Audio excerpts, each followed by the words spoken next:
Pour le troisième jour consécutif, des barrages routiers tout le long de la frontière avec la bande de Gaza.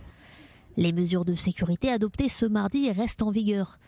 Fermeture des axes du pourtour de la bande de Gaza, circulation des trains interrompue entre Ashkelon et Netivot, de peur que des tirs de missiles anti-chars ou des tirs de snipers venus de la bande de Gaza blessent des civils israéliens.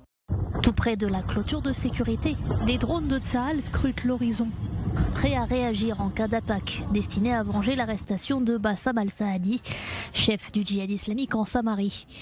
Routine bousculée pour de nombreux habitants du sud bloqués. Les résidents de Kerem Shalom devraient être évacués vers un hôtel à Jérusalem pour le week-end.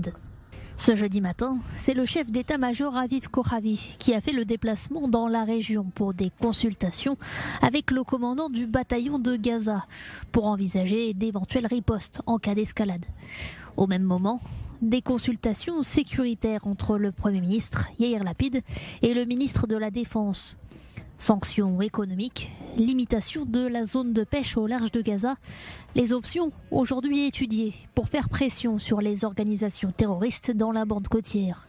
Message communiqué à la délégation du Hamas arrivée au Caire via le médiateur égyptien.